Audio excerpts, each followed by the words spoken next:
It was the people that mentored me along the way, that saw those skill sets and different attributes in me, that said, you have what it takes and you're the kind of leader for the next generation of superintendents. And so along the way, I've had mentors that put me in positions and in roles that I would never put myself in.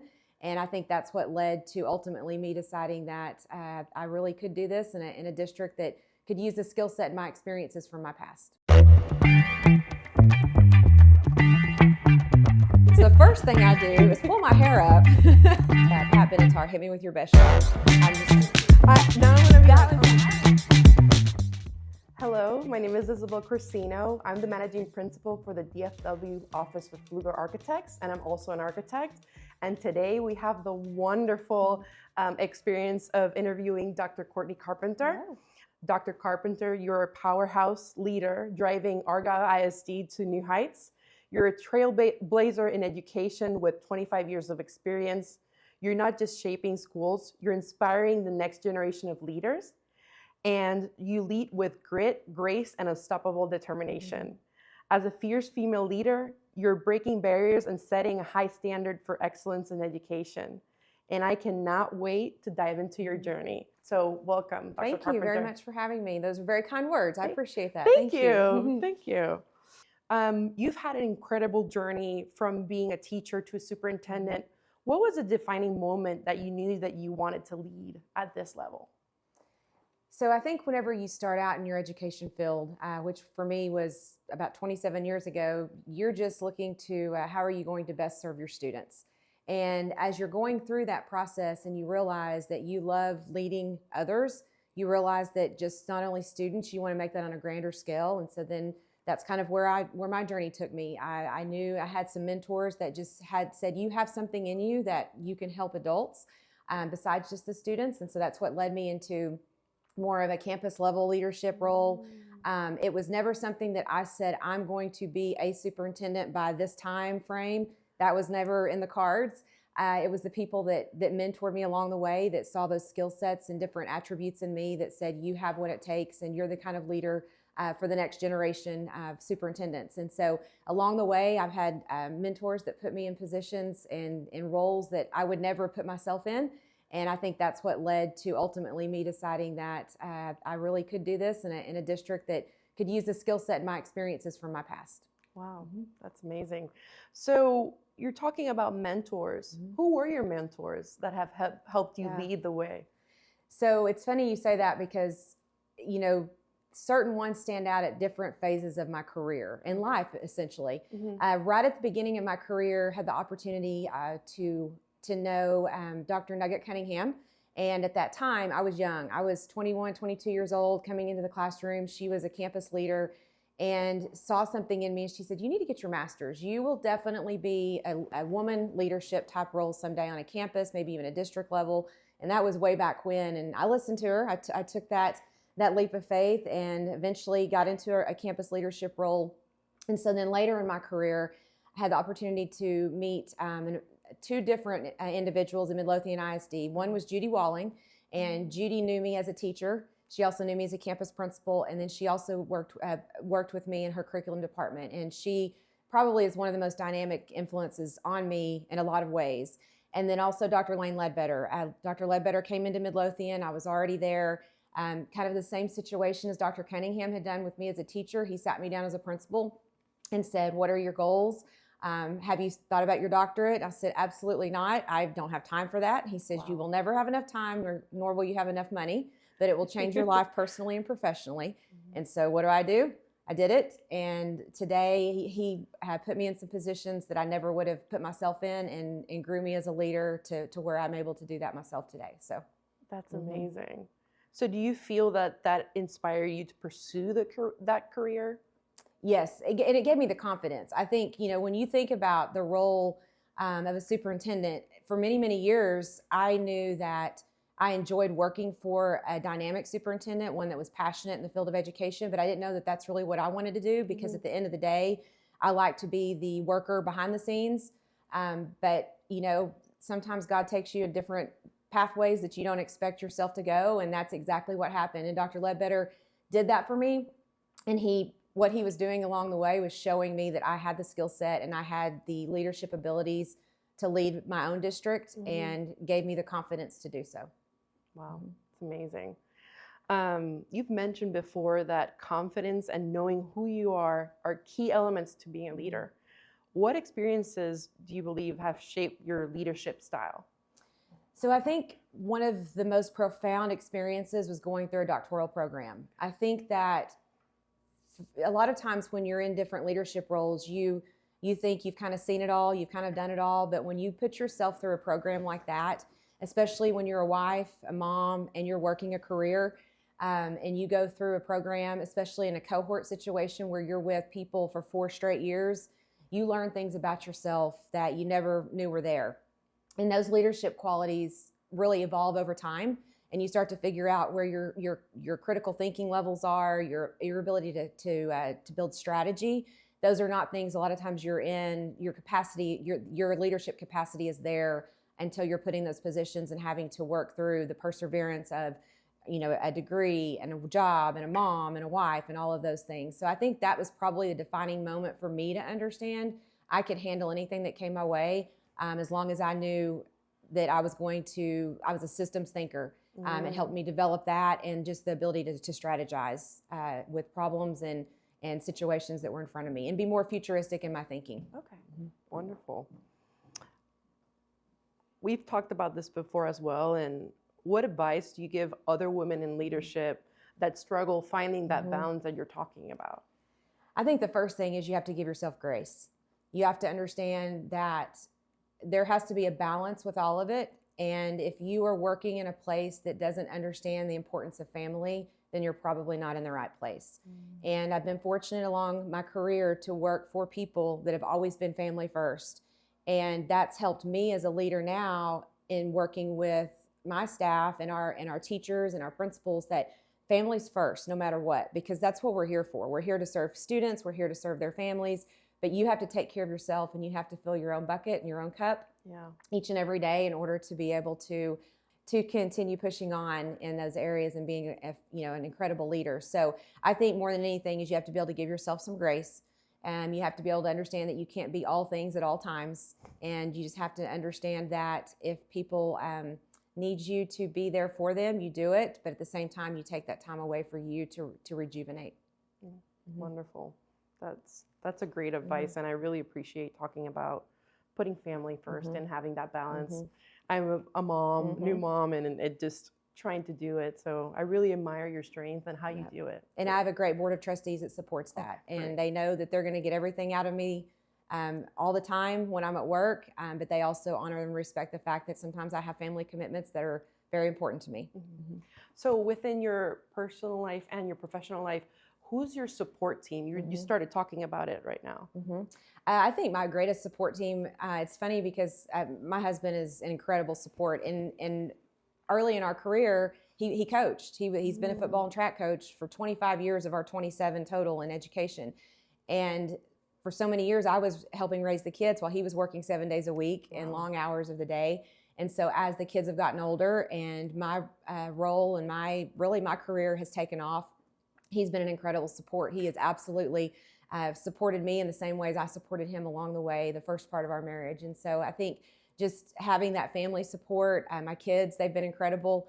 They were middle school age essentially when I was going through my doctorate, and I never knew that now today, as they're both college students, they'll tell me that they look back at that and they remember seeing me sitting at the table and doing my homework, but then also stopping and making dinner. And so they saw those sacrifices, but they also saw the impact that it's had on me, not so much just professionally, but as a person in general. It's wonderful.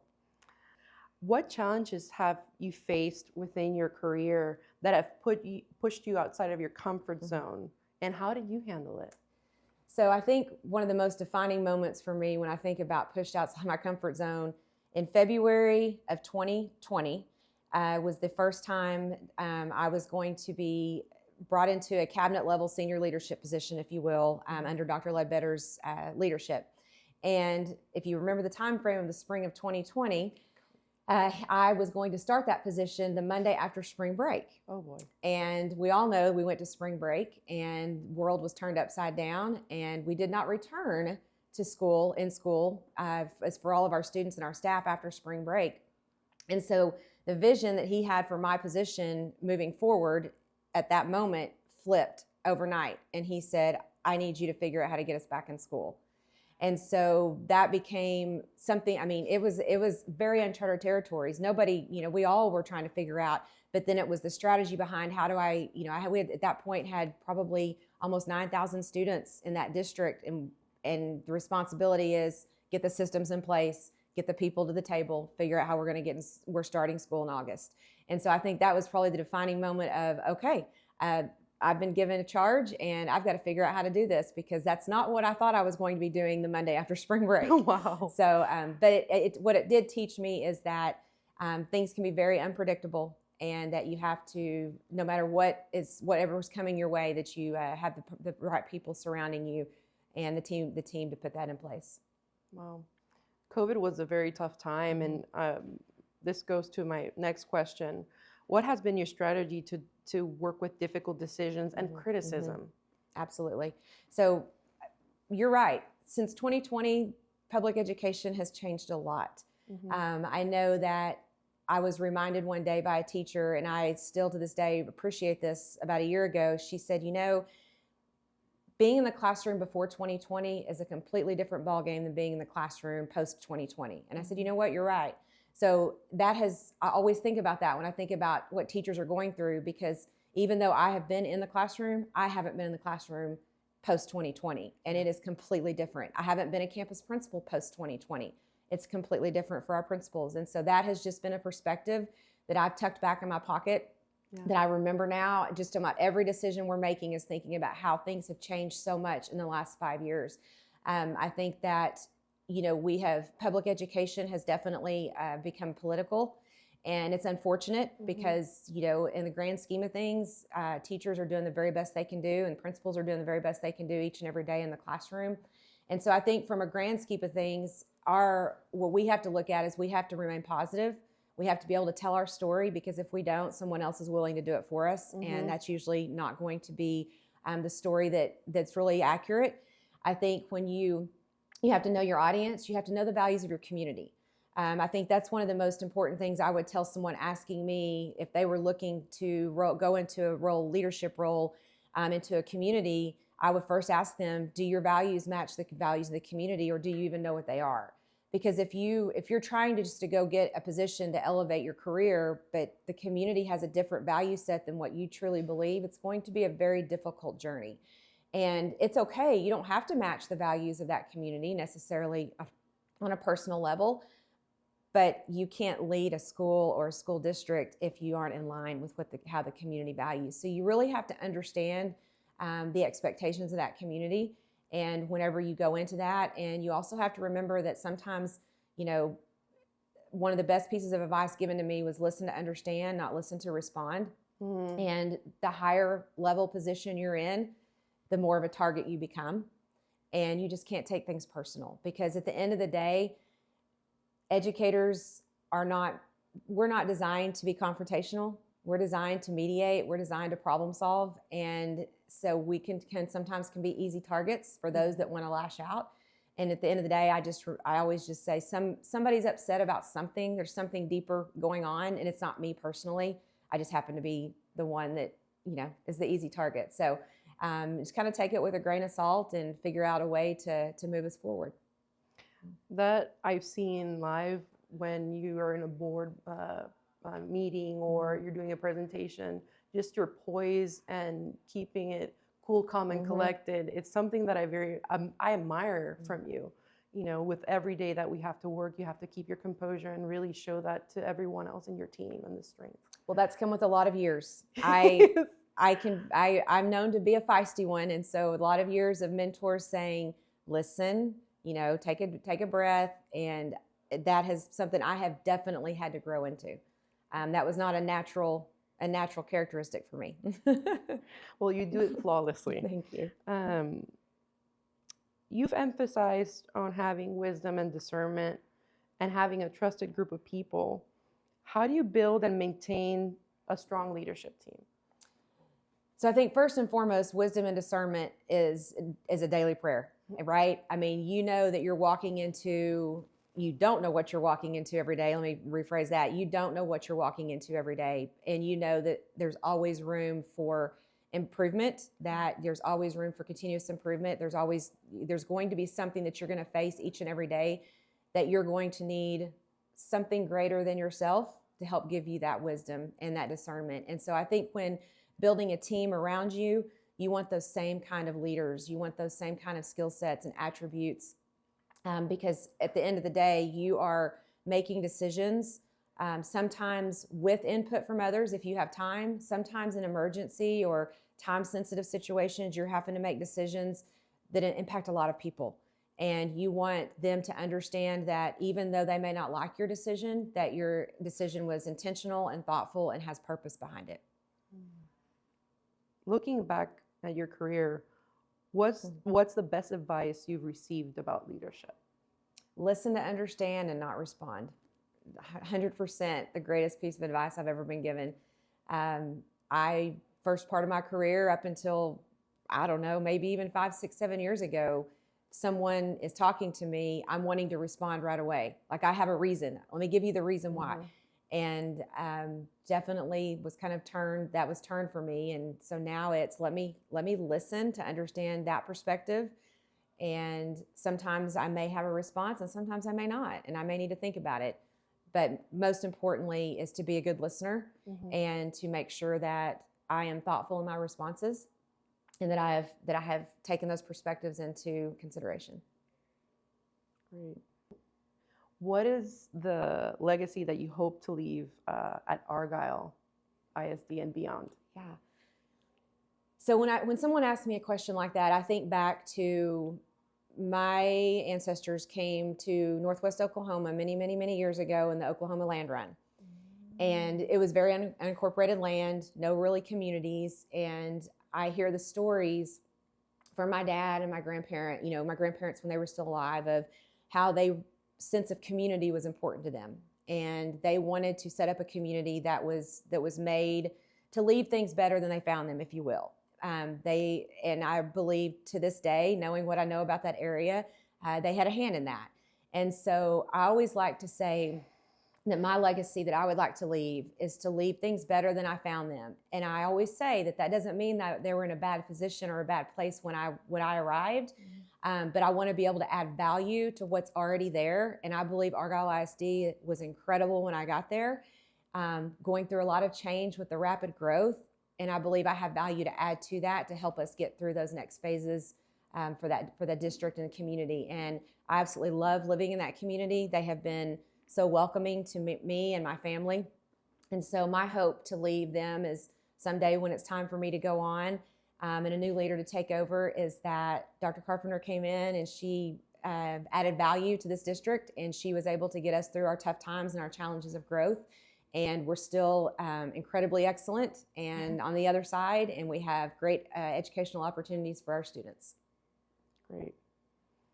So some fun wrap-up questions. Oh boy. So what's one song that you would play every time you walked into a room? Oh, so a walk-up song. This is a good one. So one of my favorite songs ever is Pat Benatar, Hit Me With Your Best Shot. I'm just kind of like, you know what? Let me have it. Well done. Let me have it, and we'll get through this together. So yeah, I would say Pat Benatar, Hit Me With Your Best Shot. It's a good one. If you could give yourself, your younger self, one piece of advice, what would it be? I think it would be go slow to go fast in a way that sometimes people want to advance careers faster just because they're ambitious and they're driven. And education is one of those that you don't want to jump out of the classroom too soon. There is so much value of being a classroom teacher and really at different levels. I think I would also tell my younger self, because I did teach at every level, but I was not afforded the opportunity to be a principal at every level. And I would tell myself, make sure you have the opportunity to be a principal at every level. I think while I was surrounded by some great principals that I've learned from on the levels that I didn't serve, even though I taught at high school, but I might not have been a high school principal, I've learned from some great high school principals, but I still think the value is in doing the job yourself and being in those trenches. And so I think to tell my younger self, if you would have had that opportunity to seek that out along the way. Do you have any family members that are teachers or were in education? So my mom is a teacher. I always like to tell the story. That's probably why I ended up in the field of education. My mom had me at a very young age, but she was in college. So she went back to college when I was in elementary school. My brother and I were in elementary school. And I remember seeing her work full-time, go to school full-time, and be a single mom at that time with my brother and I. And I think just watching her, and she would do her little lessons on us at home and the things that she would have to do for her classes. And so I think that's probably what kind of led me to really wanting to be in the field of education. And then as I got into college and my husband and I got married and he was in education, it just really fit for our family. We've grown up around it. My stepdad that raised me was also an educator. My husband's sister is an educator. So we have a lot of educators in our family, that we've watched along the way as we've kind of been growing up in our profession. So there's a lot of education going on in between our households. That's amazing. It's amazing. Do you have any other nuggets of wisdom that you would like to share?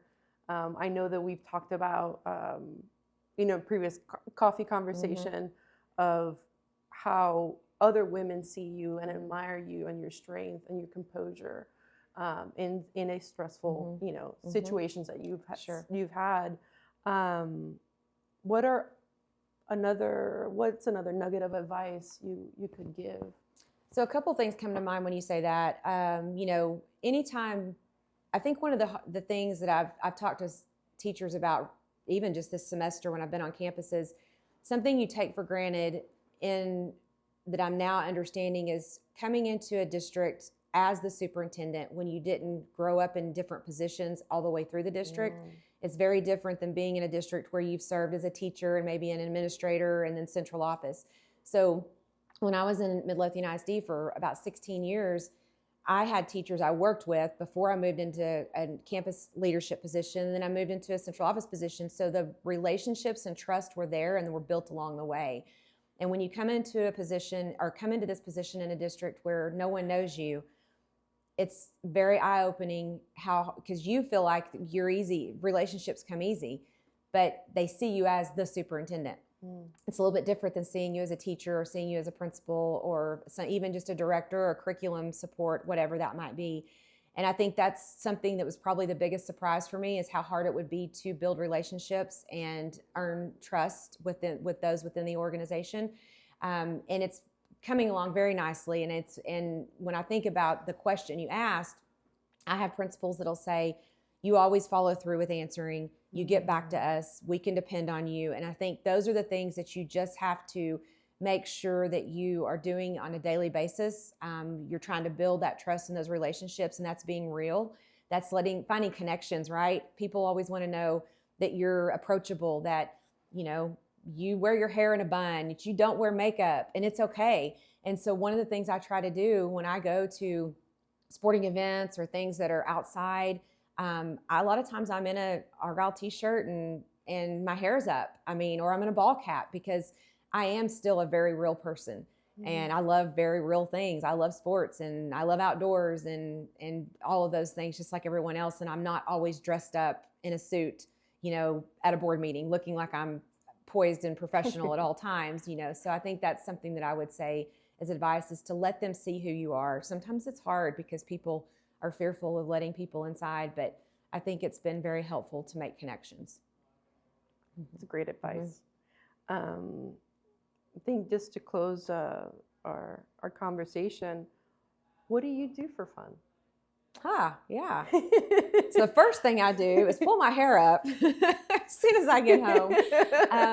I love to exercise. Okay. I'm an Orange Theory junkie. Oh my goodness. And I mean, I can tell you, I mean, people are like, how do you fit that in? I'm like, it's priorities, it's balance. You have to say, you know, and I do that. I put it on my calendar. If I'm going to go to the 5:45 class that night or the 7, whatever it is, I get it on my calendar so I know that I'm going to go to baseball after I go to Orange Theory. It's just the way it's going to be if I'm going to go to the game.